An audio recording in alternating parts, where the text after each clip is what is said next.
Hi, my name is Simon Sanborn, and welcome to the Count to 10 podcast. It's the 411 on kids and behavior. This is our very first show. We're very excited about doing this. I want to give a quick shout out to TPSP Productions for hosting this podcast. In full disclosure, I am part of the owner of the production company, but Shane Scola is the person who's producing this and doing all the magic behind the scenes. So thanks, buddy, for all of your help. Really appreciate it. I also wanted to say a big thank you to Josh Coburn. I was able to listen to him on a podcast called The Primal Scream. After hearing him speak, I was able to go to Barnes & Noble and see a speaking engagement where he signed books. And from there, the inspiration for the Count to 10 podcast happened. So thank you, Josh. Keep doing what you're doing. We'll have a link down below to Josh's manners and motivations. And I also want to say thank you to all of you for watching and joining on the conversation. I do have my master's degree in special education, and I'm a behavior specialist for an elementary school here in the Cedar Rapids area. I've also worked as a counselor in residential centers for youth here in Cedar Rapids. I don't claim to have all the answers or to know everything about behavior, but I do have a lot of experience in dealing with behaviors in children, and I hope to be able to pass on some ideas, some situations you might find yourself in, and some ways of coping with those behaviors. This podcast will focus on kids and the behaviors they do exhibit. It's important to understand that behavior is, in all its forms, is just a form of communication.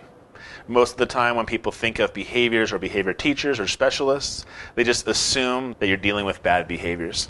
The Webster's Dictionary, on the other hand, though, it says the definition of behavior is the way in which one conducts themselves, especially towards others. So my approach as a teacher and as a parent is not to deal with just bad behaviors, but to instruct kids on how to conduct themselves and their interactions with others in a positive manner.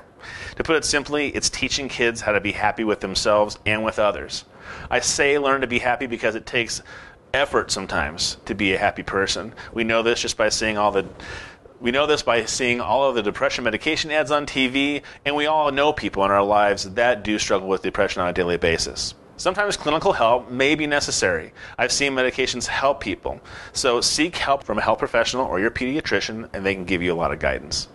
We'll talk more about all those issues, but I want to give you a little background on myself. I'm 43 years old. I was born on April 7th in 1971. I'm married and have 4 kids, ages 23, 20, 10, and 8. I'll be bringing them up later in other podcasts because I want to use them as examples when dealing with some of these behaviors. You may think, who's this guy, and why does he think he can help with kids and behavior? Well, my parents each have been divorced a couple of times, so I moved around a lot as a kid. Like many people, I've dealt with a lot of things growing up. Those moves 8 times throughout my school years, and with the name Simon, I got a lot of teasing, being called Simon Says, things like that. So I dealt with a lot of bullying and a lot of pain while I was in school. There was detrimental verbal abuse growing up as well. And the divorces and the verbal abuse is not to call out my parents or point any blame. It's just to give you a reason as to why I approach behavior the way I do. All the past issues have given me a level of empathy towards others that I think is unique. It's in my nature to take tough situations and try to find a silver lining or find an answer. I always wanted to preface it that I'm not perfect. I have my down days, I have my negative days. But overall, I think I'm a pretty lighthearted person. I wanted to hit on one issue we might see as we wrap up this very first podcast. This is helping kids with transitions.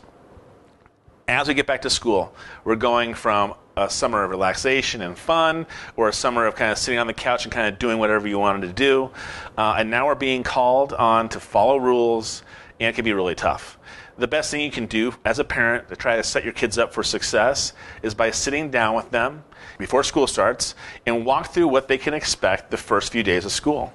Hit on rough things like forgetting items or teachers' names or new kids and other situations that might cause stress. Then also hit on all the highlights and finish on a positive note about what the great things are going to be about going back to school. I did start something with my own kids this year. Before we walk off the door to go to school, we sit down quietly together and meditate for a few minutes. This is literally less than 5 minutes. We sit down, we close our eyes, and we walk through a great day at school. We take 3 deep breaths. We think about things we might bump into, worries, stresses, all the things that can cause us trouble. But we do this deep breathing exercise and figure out that it's not a big deal. find out how to solve our problems and how to cope with whatever it is that's bothering them. We're a week or so in, and my kids are already asking about when are we going to meditate, and they keep me on task to make sure we do it every day. I want to leave you with this one thought. Approach everything with your kids with thoughtfulness.